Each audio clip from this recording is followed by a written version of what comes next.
Hey guys, today we're going over the meat and potatoes of League of Legends, the basic fundamentals. Like, what do I think you should be learning if you're a new player coming into the game and you don't know anything, or if you're a player who's probably stuck in a lower rank for a long time, or even a veteran player? What are the fundamentals that maybe you need to rethink about when it comes to improving and finally upping your game? Because you may be good at a lot of these things, but missing one of these fundamentals that's kind of holding you from going to the next level.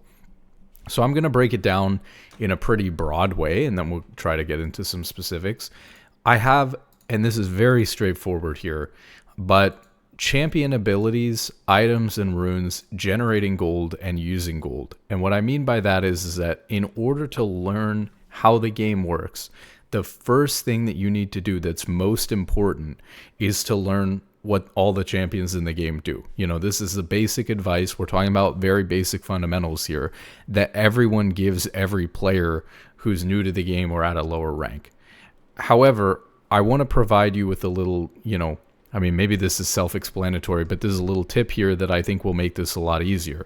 Because currently there's like 169 champions in League, and so it's just not the same trying to learn what all these champions do nowadays, as opposed to when I was learning the game in Season 2 or Season 3, and there were a lot less champions. So we have to understand that for newer players coming into the game, it's such a daunting task to try to learn how everything works in the game at a basic level, because there's so much going on. And even the abilities on the champions in the game are more complicated than the older, simpler champions, as they've tried to make, new unique champions that either push boundaries or introduce new mechanics to the game or are different enough from older champions that they can actually be their own champion.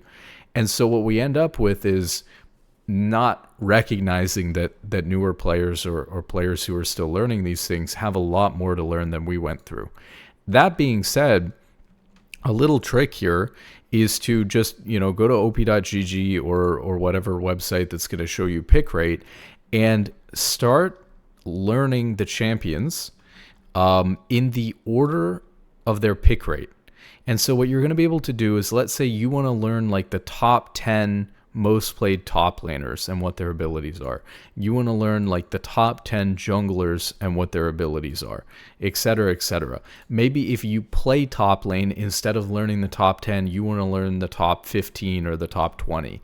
If you're an AD carrier support, maybe you want to put a little bit more emphasis on those champions. Whatever the case may be, by sorting by pick rate, you can limit the number of champions you actually have to learn to, you could call it whatever number you want, but let's say 10 in each role is going to limit the number of champions to 50. And my guess is you probably already know, the majority of those champions pretty well if you've been playing the game. And so that tip is going to reduce the number of champions you're looking at learning from like 169 champions down to maybe 25 that you really need to review. And this may sound like, this tip and these fundamentals are going to be really basic because it's for newer players and lower ranked players. But honestly, we need to review some of this stuff because I'm in Masters 200 LP, and I guarantee you that there is some piece of some ability somewhere that I've forgotten how it works that I don't know. So even the higher up you go, I think that it's really easy to fall into a trap when you're in Platinum or you're in Diamond to think, well, I'm good enough at the game that I'm past the stage where I need to worry about learning champion abilities and what they do. I already know. But the reality is, especially with newer champions, you may not be keeping up as well as you think that you are, or you might forget about little innate passive parts of abilities that you otherwise, can't see in the game. A lot of what you learn is through visual. So most people learn how a champion works from playing against them in games and seeing what their abilities are. But when you see what an ability does in game, it doesn't really tell you a lot of information. It doesn't tell you whether it's like doing % max health damage, whether it's true damage.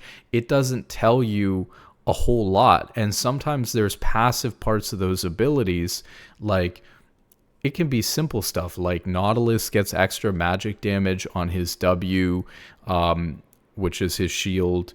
When he activates it, he gets extra magic damage on his auto attacks, or Braum gets extra magic damage on his auto attacks after he's procced his passive. Little things like this you just don't really think about after a while. If you're not used to playing the champion, if you don't main those champions, you're just going to forget about them because there's no visual indication that this is a thing in game, and so you just forget about it after a while. Maybe initially you saw the champion spotlight and realized that was a thing, but you're probably not focused on that. So another thing I really recommend is, this actually isn't the right thing, this is for esports.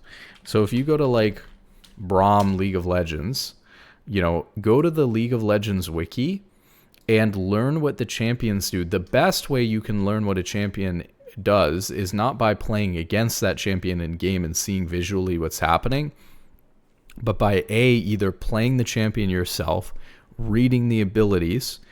Maybe you go into a practice tool game, you read all the abilities in game, and then you like play a game on it in a normal game or whatever. That's the best way to learn what a champion does.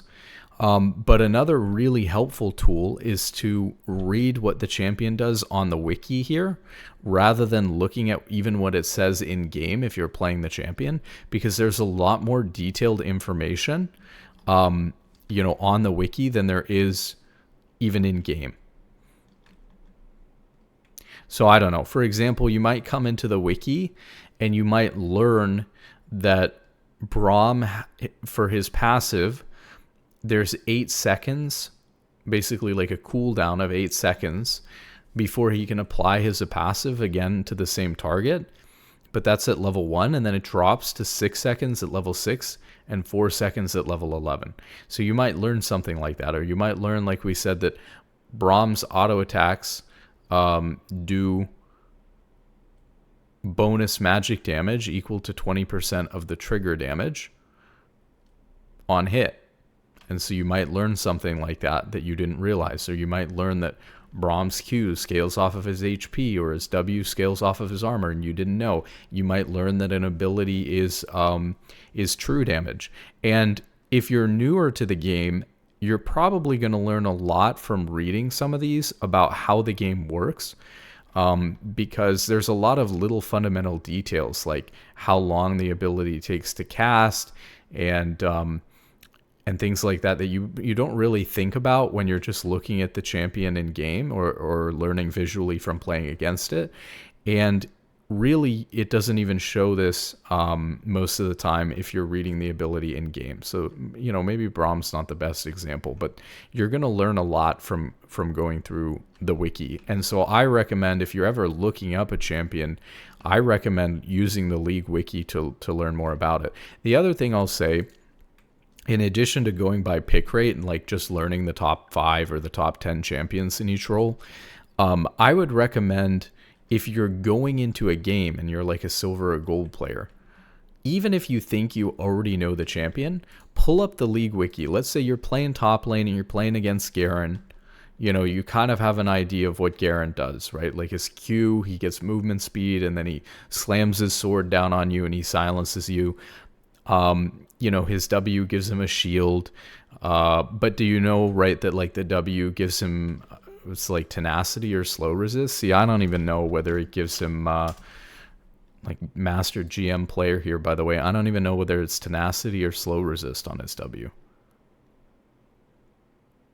So when he activates it, not only does he get a shield, but he also reduces incoming damage by 30% for 4 seconds. And for the first 0.75 seconds, he gives himself the shield and 60% tenacity. So you might just look up the champion, an ability that you would gloss over like Garen W because it doesn't do anything to you. You might learn that for 4 seconds after he Ws, he reduces the incoming damage by 30%. 4 seconds is a long time. So rather than just not hitting him when he shields, maybe now you learn that you should probably hold a lot of your abilities for 4 seconds beyond that, and then start trading with the guy again. Otherwise, you're going to throw a bunch of damage away if you're trying to like full combo him or all in him during this 4 seconds where he's taking 30% reduced damage. So you're going to learn little things like that. Oh, see, maybe this is where I got it from. I didn't even know this either. When Garen Qs, he cleanses himself of all slows. So, you know, there's stuff like this. You got to learn. So maybe if you have a slow, instead of using it before Garen Qs, you use it, you know, after he's already wasted or used his Q. So you're going to learn little things like this. A lot of simple, straightforward champions, you're, you know, going to forget how they work and think that you know because it's so basic, it's so easy. I'm not afraid to admit that even as a master or a GM player, there's a lot of little details like that about abilities, especially when we're talking about top lane and I play support. A lot of little details like this that you just end up forgetting. And so it's really important. I think it's most important if you're low elo and you don't know what the abilities are, making it not such a daunting task, not trying to learn 169 champions all at once. Just pick do the top 5 in each role. When you finish with that, do the next 5. And honestly, you know, the pick rates fall off so hard that once you've done like the top 20 or something like that, you're going to be covering 99% of games anyways. So, you know, you're in a really good spot there. I mean, if we go down, right, think about it like this. If we go down to where the pick rate falls to 1%, then we're covering 99% of scenarios, 99% of games. So really not so bad, I think. I think that's how that works. Maybe that's not how that works. Maybe you would have to add all these up, so maybe you're not quite covering that. Anyways, you get the idea. Make it a smaller, more manageable goal, because I think right now with how many champions there are, it's too complicated to learn. Okay, so that's number 1. I mean, we tell low elo players all the time, you've got to learn what the champion abilities are. You know, number 2, items and runes. League of Legends right now, for better or for worse, is a game that is dictated by items, and items are so powerful that a lot of times you play champions in a meta because the item is broken and all the users of that item are broken at that time, rather than because a specific champion is good. So for example, look at support right now. Warmogs, I mean, I guess not so much this patch, but Warmogs was really, really strong. And so we had a support meta where everyone was playing Leona, Braum, Nautilus, Thresh, like every game, the last patch or two. Because Warmogs was really broken first item on support. It's not that Leona or Nautilus or Thresh or Braum are particularly broken on their own or really crazy champions. It's just that item ended up being broken, and so all of those champions ended up excelling for a patch or two. And it can happen the same way in AD carry, it can happen the same way in mid lane, whatever. League is so much about items. Items essentially act almost like another ability at this point. Especially a lot of active items are literally like another ability. So it's just as important to learn what the items do as it is to learn what the champions do. And I know that that's a daunting task as well. You know, I don't really have a great tip for you other than like you should read what the item does on the League wiki. I'll give you an example here. It's actually kind of crazy. Let me pull up the client real quick. You should always read the items on the wiki, and I'll show you why.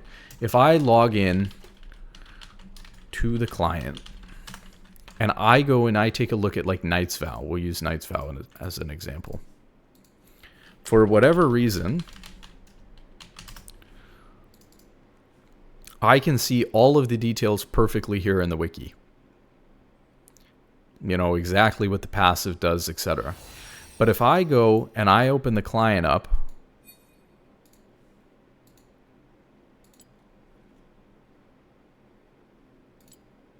and I go to item sets, and I go over here, and I try to look at Knight's Vow,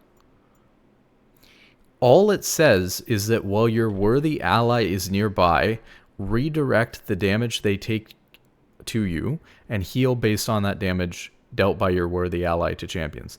It doesn't say how long it takes.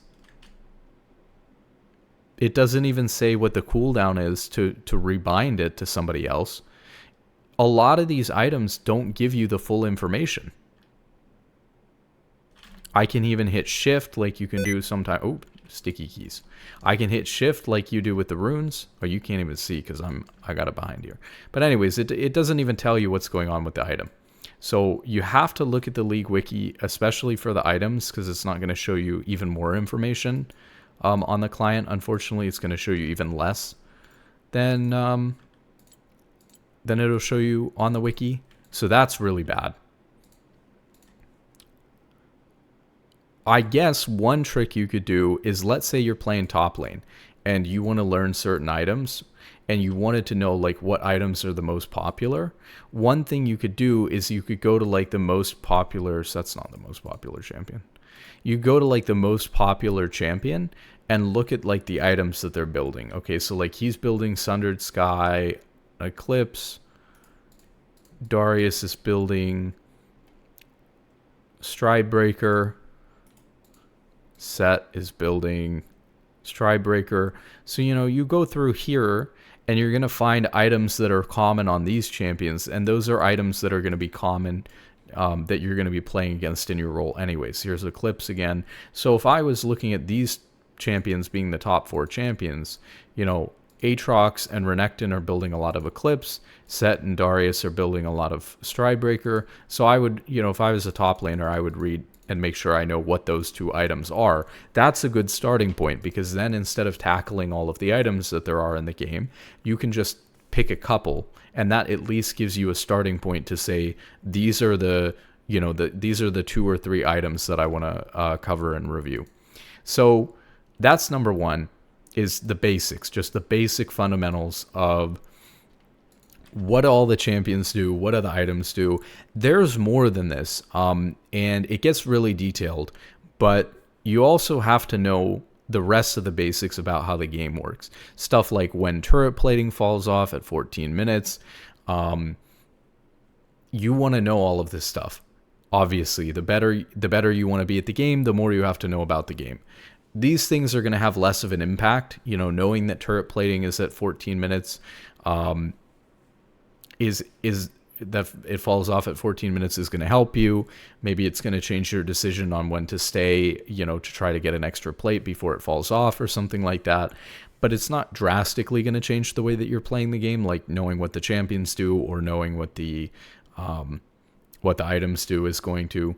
But it's important as well. So there's lots of little things you could learn about, like what different dragons do, when they spawn, when grubs spawn, when Rift Herald spawns. And again, look at this. Like, to be honest with you, so I think dragon spawns at 5 minutes, and then it takes 5 minutes to respawn.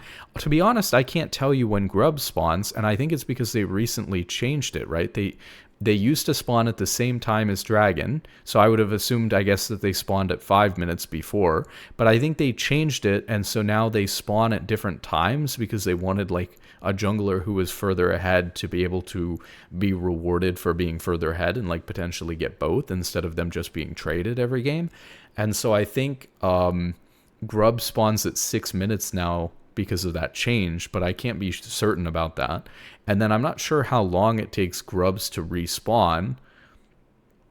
Rift Herald, I believe it takes 6 minutes instead of 5 minutes, I think, for Rift Herald to respawn. And so maybe grubs is the same because it's on topside. I don't really know. Baron also takes 6 minutes, so I would assume because Baron takes 6 minutes to respawn, Rift Herald takes 6 minutes to respawn, I think. We might want to look this up. You get the point, right? Like, if you know these things, they're obviously going to give you a better idea of what's going on in the game. And you shouldn't have a big enough ego to think that I'm platinum, I'm diamond, I'm masters, whatever. I don't need to worry about learning how these things work. I'm already so good at the game, because to be honest, we don't remember anymore. We just, you know, this was the kind of stuff we looked up like years and years and years ago and have forgotten since then, and so we just don't know. So there's lots of little details about how the game works, obviously, that you could learn besides the champions and the items that can work to your advantage, and you would learn over time if you were playing a lot of the game. The reason why we specifically are talking about champions their abilities and then items, and the most efficient way to try to go about doing that in a manageable sort of way for a newer or low ranked players, because or even reviewing if you're higher rank but you don't know some of this stuff like me. The reason why we're focusing on that is because that's where there's going to be the most impact. So always try to make the changes that are going to have the most impact, because there's a million things you can learn about League, but learning some little detail might not help you as much, as some of the bigger details. So sometimes things are hidden in plain sight too. You know what I mean? So like you could be a platinum or a diamond player, like I keep yapping about, and you can think that what you need to improve your game to the next level is some tiny thing, and you still don't know what all Garen does, or at least I didn't. So always return to the fundamentals, eat your vegetables, and learn what this stuff does. So then this is really broad, but we'll get specific here. Generating gold and using gold. Okay, very broad. At the end of the day, obviously League of Legends is a game about getting stronger than the other team, whether that's through levels or through items, and getting stronger than the other team, and then using that advantage in strength to win. You don't want to have to rely on being even in power with the enemy team and then outskilling them at every point of the game. You can outdraft them. You can out-earn them in gold, and then just become stronger without having to really do anything that much more skillful than them, without having to do some crazy ability outplay or something like that. Just being more efficient at playing the game and generating more gold in order to get a lead. So what are the basics, the most fundamental aspects of how gold generation works in League? Obviously, if you're playing most roles, like if you're playing ADC, mid, or top, you have to learn how to CS. And I just made a video a couple of days ago on how to, like, some tips and tricks for CSing, because I'm sick of hearing from a lot of getting better at League channels that there are no tips, that there's nothing that they can do or offer to you to help you get better at CSing. So I would go find that video, because maybe we can even pull up some of the stuff. I mean, I'm not going to go over the whole thing, but I provided some advice in that video on how to last hit under tower, how supports can help their AD carry last hit, how an AD carry can last hit casters before their first recall without their support helping them, the order that the tower focuses minions in, and some general tips to help you even CS in the middle of the lane. So there are some tips that you can get on how to CS better. It's not only a learned skill.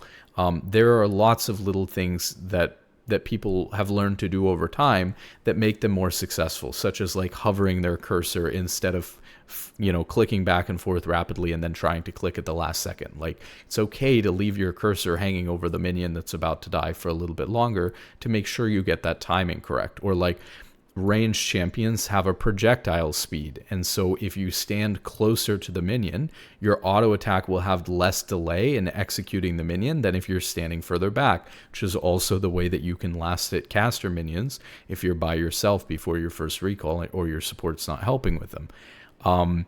So little things like that, right? So CSing is going to be the main way that you're generating gold, but there are other ways to generate gold. And we kind of have to talk about this because a lot of people have been, asking about. I've been talking about how the game, when played properly, should be pretty passive because you have a huge lack of information all the time. And I have people in two camps. I have people either disagreeing, which is fine, but I also have people who are saying, yeah, I agree with you. The game should be played passively. I'm an AD carry player and I do best when I only CS and never go for kills. Or I understand now I should just only be CSing. And it's not that simple, right? You have to have nuance in the way that you play the game. And it's not as simple. If your answer is, I should always do this, in League, you're usually wrong if your answer is, you should always do this. Usually it's pretty nuanced. If they're, killing themselves and they're making a really free play and your support is going for this play, you're not just going to sit there CSing because gold generation is important. You get gold from getting kills. You get XP from getting kills. But it's not as rewarding as we think that it is, because you have comeback XP, you have bounties that you can end up getting and will probably throw away, especially if you're not, as high of a caliber player, as you could be. And there are other ways to earn gold. So it doesn't mean that you should always prioritize CS. It doesn't mean that you should always prioritize kills. You have to have a balance between the two. You need to be farming with good efficiency, but fighting when they really screw up. And so what I was talking about before in that video was that you should kind of think about when you should fight as like their 3 or 4 most egregious mistakes that are going to make the whole laning phase, rather than trying to punish 500 mistakes, which you're not going to be able to all in on all of them. You just don't have the cooldowns to be able to ult 500 times in a lane. You need to focus on heavily punishing the worst mistakes they're making instead of trying to punish every little thing. Because when you're punishing every little thing, sometimes you're punishing things that aren't really that bad, and sometimes you're trying to force too hard to punish things. Sometimes people can make a little mistake and get away with it, and there's not a whole lot you can do to punish them for it. Maybe it's not even a mistake. Maybe it looks like a mistake because they missed an ability or they wasted a cooldown. But given the position of the minions and where people are standing in the lane, it's not really a mistake because there's no way to punish them for it. So you could have a Blitzcrank and he could throw out a hook and miss it. And you might think, well, that's a mistake. Surely we can walk up and punish him for it. But if he's got some gigantic minion wave and you start walking up and trying to hit the Blitzcrank because you feel like you can auto him for free because his hook's on cooldown, guess what? You're going to get out-traded. So it's not really a mistake if Blitzcrank throws his hook when he's got a gigantic stacked wave. And that's the kind of nuanced thinking you have to introduce into your gameplay. But the nuanced thinking thing is kind of a whole nother topic. What we're focusing on here is the fundamentals, and we're talking about gold generation. So you're generating gold from last hitting efficiently, you're generating gold from getting kills, but not fighting so much that you're actually giving up on a lot of efficiency in terms of your CS, and you're going for plays that are not the easiest opportunities that they're presenting to you. Instead, you're just fighting all the time. And the complicated thing is we're talking now again about playing the game properly versus playing the game to learn. And again, my recommendation for low elo players, or if you're newer to the game, is to fight a lot, regardless of whether I ever tell you that's the right thing to do or not. If you don't fight and limit test all the time, you will not get mechanically good enough at your champion for this like proper gameplay to matter a whole lot. So I'm going to say a lot of times, because it's my mentality as a master, as a GM player, don't trade too much, focus on efficiently farming and stuff like that. And that's true. And that's true. That'll even help you in the short term. But in the long term, if you spend all game last hitting minions, that's not going to get you to Diamond or Masters. You need to improve your mechanics, and that's going to come through fighting.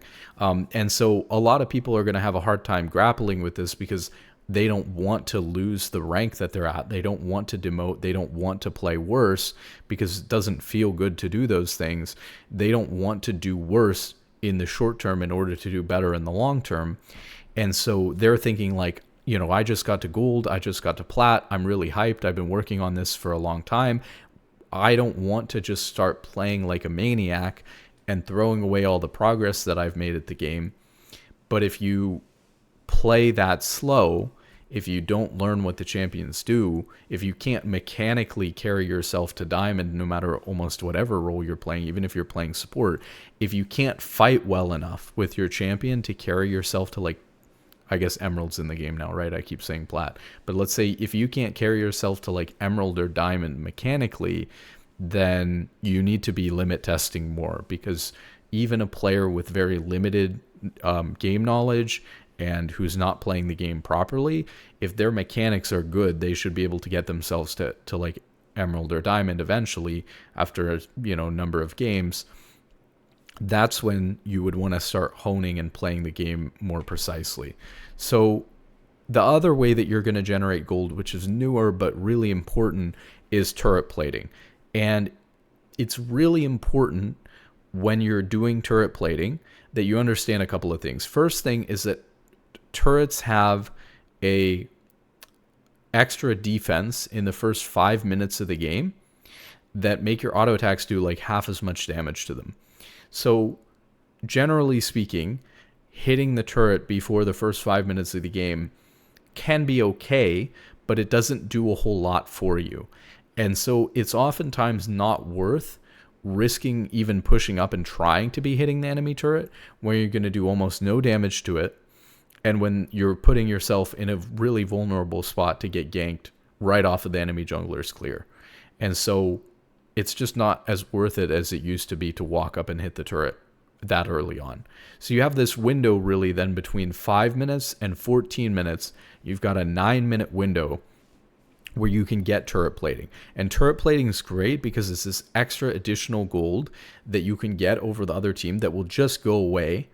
And even for champions that fall behind in CS, like tanks in top lane, for example, if you're able to run like Demolish and get some extra turret plating for free, it can be really, really strong.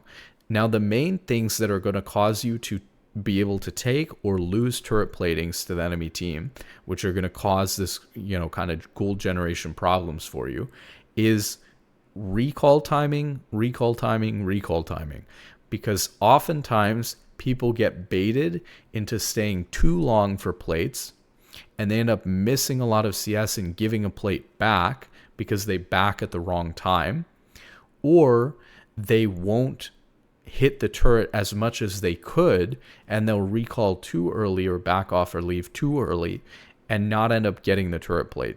Obviously, the most egregious one, which of course you would just never want to have happen, but I see it all the time. Maybe it's something that actually particularly happens more in Masters for some reason.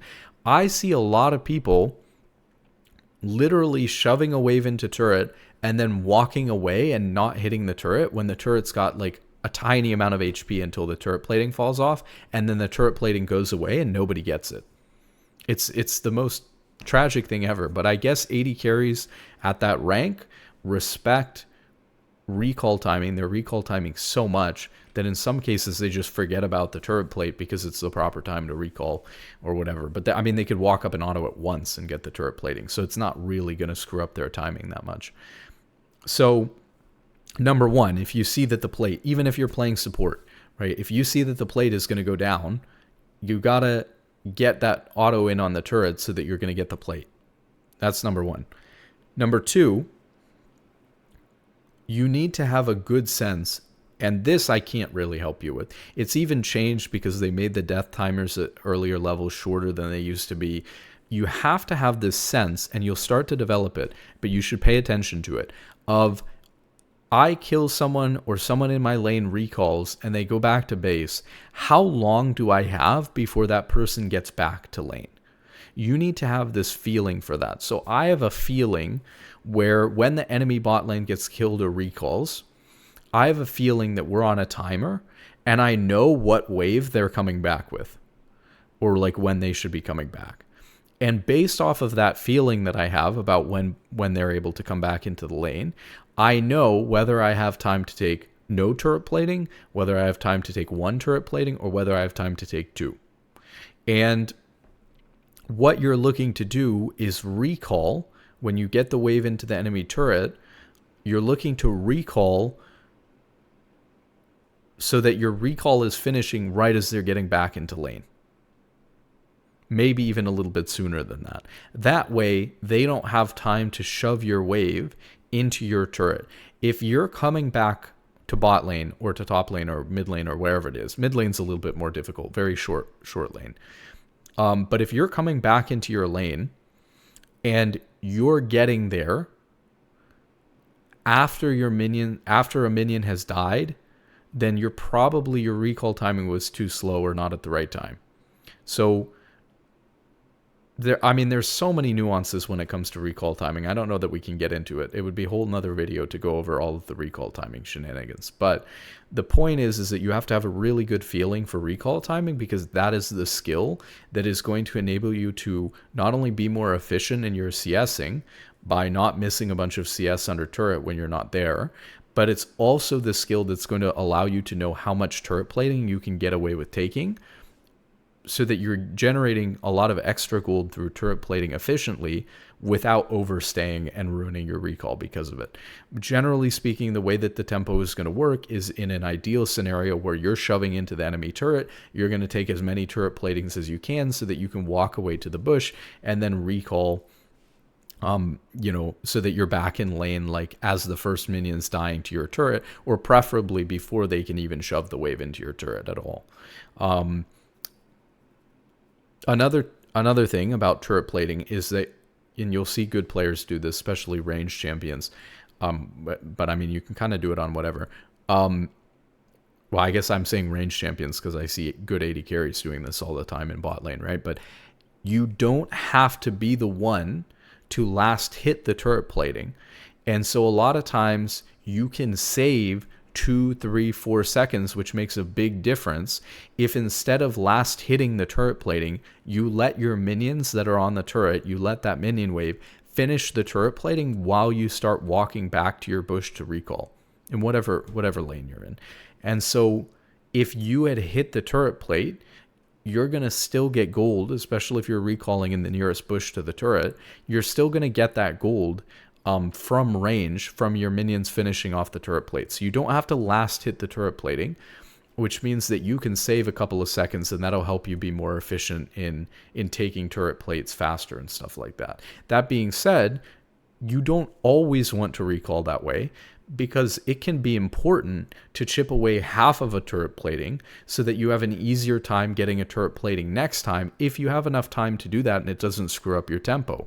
So on the flip side of that, well, that can be good if you need to save 2, 3, 4 seconds in order to get back into lane at the right time. If we were talking about this scenario where we're coming back in and they've actually managed to crash the wave back into our turret, obviously that would have been a scenario where we would have liked to walk away from the turret plating, let our minions finish it, and then we could have been back 4 or 5 seconds earlier and caught the wave. But the other thing here is that sometimes you're not going to want to do that. Sometimes that 2 or 3 seconds is not going to matter as much as doing more damage to the next turret plating so that you can get that next one easier the next time. So this is the main ways that you're generating gold is through, efficiently farming, getting better at CSing, taking turret plates efficiently, making sure that your recall timing is good and your sense of when people are going to come back into lane is good so that you can get the appropriate amount of turret plates that you should get and recall in a way that doesn't lose you a bunch of CS. And then the other one is that, of course, it's okay to go for kills if they're killing themselves, or if you're recognizing that you're just trying to practice mechanically, and that you're a newer player, you're kind of low rank, and you need to get better mechanically, and so you're just fighting all the time in order to limit test and learn. Totally fine. But obviously, if you're playing the game properly, if you're a little bit higher rank, you should not be limit testing all the time. There's a point where you need to start playing the game properly, and to play the game properly, it's a little bit more passive, and you need to make sure that you're as efficient as you can be in the farming and the turret plating aspect. And if going for kills is getting you killed, or a decent chunk of the time, like 30-40% of the time it's getting you killed, shutting down your ability to farm and get turret plates, then it's not going to be as gold efficient, obviously. There are going to be other little skills, obviously basic fundamentals as well, that are going to allow you to be in a winning state in lane, where you're even the one that gets to push the wave in and then take the turret plating or recall in the first place. So we were kind of assuming this like winning scenario where you're able to take the turret plates, where you're able to push the wave in and take a proper recall timing. But that's not always the case. Sometimes that's happening to you, where you can't get the wave in, and get a proper recall off, let alone take a turret plating. And that is because your mechanics and your laning fundamentals are not up to par. And so you're taking bad trades, you're getting beat in lane, you're and so you're not able to control the wave in the way that you would like to be able to, they're in control of the game because you're losing lane. And so that comes down to like what we talked about before, which is you need to improve mechanically at the champion in terms of trading and in terms of all-ins and all of this stuff, but just fighting in general and ability usage in general, you need to improve at those things. And the best way to improve at those things is by fighting a lot and limit testing, not by just playing passively. So that's like gold generation. Next thing we have is using gold, right? What I mean by that is like you've generated all this gold, but if you use the gold really inefficiently, it's very easy for you to throw away massive leads that you've generated. So imagine a player who's able to consistently generate like a 10% gold lead on their opponent. This is like gigantic. And any player who's able to do this realistically should be climbing because they're outperforming their opponent at the rank that they're playing at. And so you would expect this person to be pretty successful and to be climbing because they're often stronger than their opponent. But if you build the wrong items, then unfortunately you're going to wind up, not being as strong and not performing as well as the other player. And obviously, I'm not going to be able to give you an item guide for every single champion. I'm not going to be able to tell you exactly how to figure out what items you need to be building. But here's my advice. If you're a new player, you need to just simply, go to a site like op.gg and see what most people are doing. And at least you're going to, by building what most people are building on the champion, at least you are going to mitigate most of the deviation in power that you would get from going the wrong thing. So maybe most people are building the wrong thing, and there is a build out there that gets you a 1%, better win rate because of that build. But at the end of the day, the build that most people are going on the champion is probably pretty decent. And it's going to separate you, just doing this very quick basic thing, is going to separate you from someone who's like cooking too hard and trying to theory craft their own build. Now, if you enjoy theory crafting your own builds, if you just want to try something for fun or whatever the case may be, absolutely go for it. One of my favorite parts of the game is trying new builds, trying off-meta builds, trying new items, seeing how items stack up against each other. Theory crafting builds is very fun for me. And so oftentimes I'm not always going the most common build that people go. But you have to recognize that you're probably building the wrong thing if you're a silver or gold player and you're theory crafting items and trying to cook by yourself. You might be right about something. Sometimes lower ranked players have discovered some just crazy stuff through trying some things. But the reality is that if you want to perform consistently and you want to use your gold efficiently and you don't want to throw away the hard-earned advantages that you've got from all of the way that you've played to beat your opponent, then you need to follow a reasonable build. And far too often, you're going to see good players, trying to make troll builds work or whatever the case may be, and they just aren't successful with it. Now, a couple of quick caveats here about using these sites to look up item builds. It's really important to understand that win rate on these items is not created equal.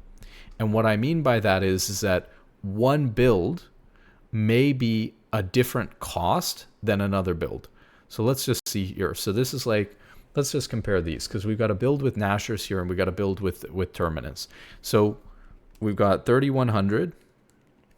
Maybe they'll end up being the same. 3,000. And then Terminus is 3,000. And then this build, Static Shiv is 2,800.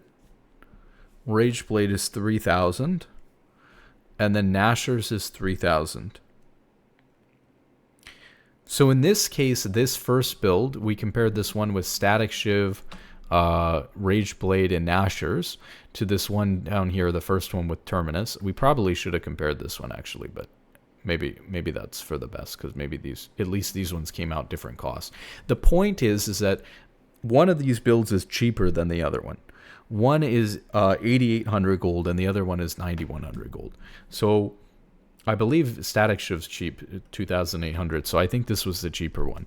We would expect the cheaper build to have a lower win rate than the more expensive build, and yet we can see the more expensive build is actually winning less than this one. So this would even would favor this build even more than it already does. So why is this the case? The reason why this is the case is because you have to understand that these win rate statistics aren't everything. There's a lot of things that go into win rate statistics. For example, if we go to a champion like Braum, so that was one issue with items, is that you get items that are just more expensive versus cheaper items. Another one is you're going to see like Knight's Vow. Maybe everyone's building Knight's Vow every game now. If you're building Knight's Vow, this is an item that is inherently stronger when you're ahead and weaker when you're behind. So if you're building Knight's Vow, you're probably more likely to be in a winning situation than if you're not building Knight's Vow. So we can see here, for example, and that doesn't necessarily mean that that's the only factor. It could be that these other items are worse. Could be that cost is influencing things. But we can see here, that's going to be a little bit hard to say, that like this build has like a 62% win rate. This is the most build on Braum that doesn't include Knight's Vow. We see most of the ones with Knight's Vow are much higher than this. And so one of the reasons why these win rates are going to be higher is because the person doing the build has decided, I have a carry who's really fed, who's worth protecting with Knight's Vow, and so I'm going to build it more often.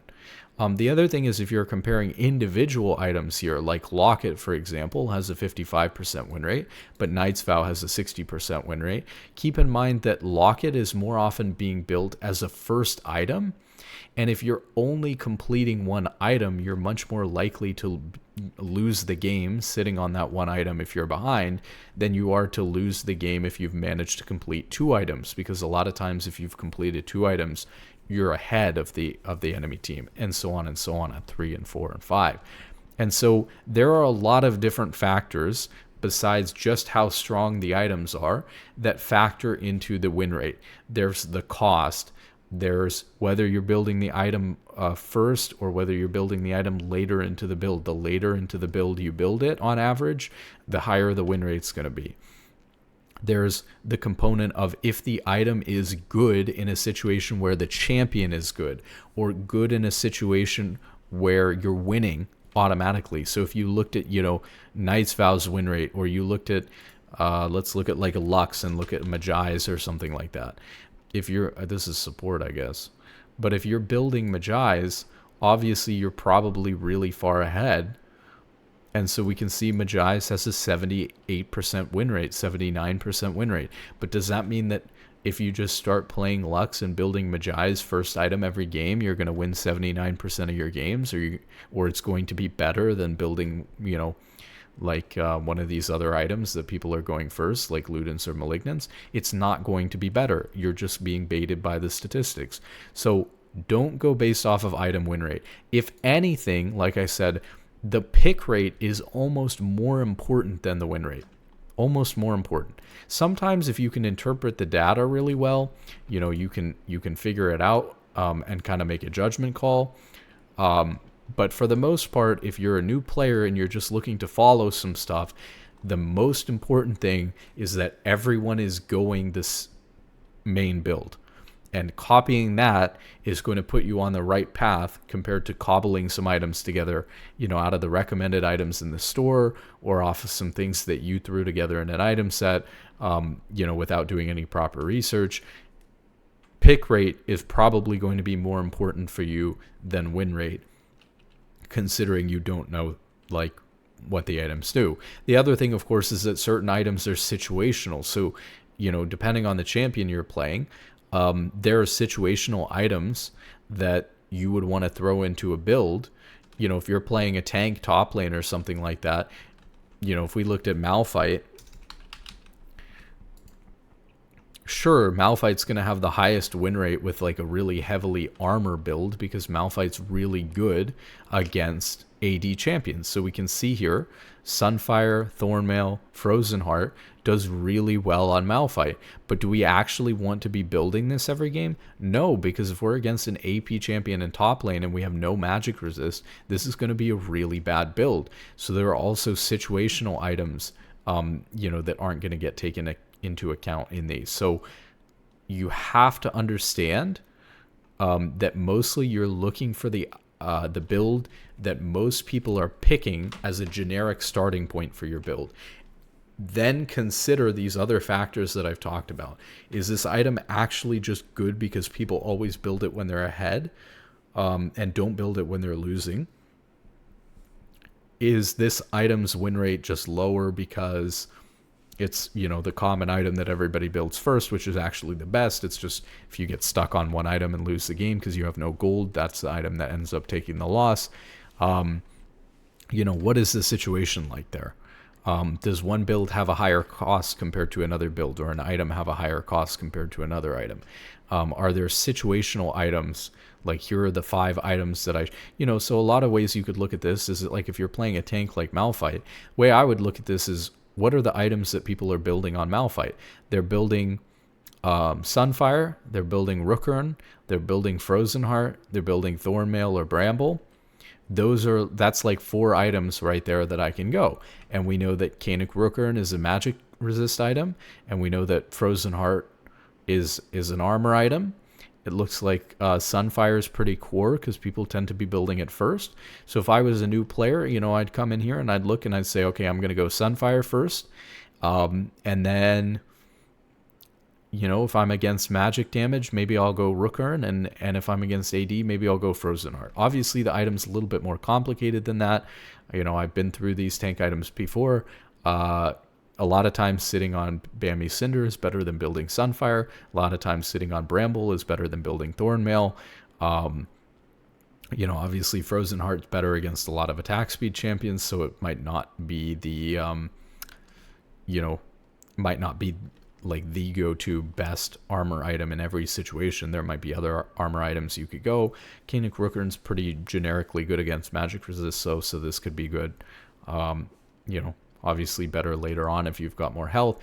So obviously there's more nuance to it than that. But if you're a new player, what I just don't want you to do is to build something so egregious that's so not built and not agreed upon that you're throwing away, 10% efficiency, all of the advantage that you've earned, because there are probably decent players who have followed all of those previous steps that we talked about, who have, good timing, they're taking turret plates, their CS is efficient, they're doing well, but then they go and build some troll build, and then their efficiency falls off a cliff, and they lose their 10% efficiency back to their build. So follow some basic build advice, follow the crowd, what most people are doing, and then worry about getting a 1% higher win rate by going a slightly better build, or understanding your 20 item options instead of your 4 that you're looking at. Understand those later on, once you're trying to make minor improvements and adjustments to your game that you need to get to in like Masters or whatever.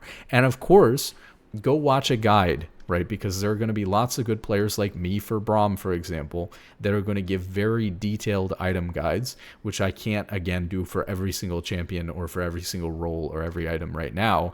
But there are very good, very detailed guides from players who have thought a lot more about these items, who do understand these items, and go watch their guides on the items or on your champion.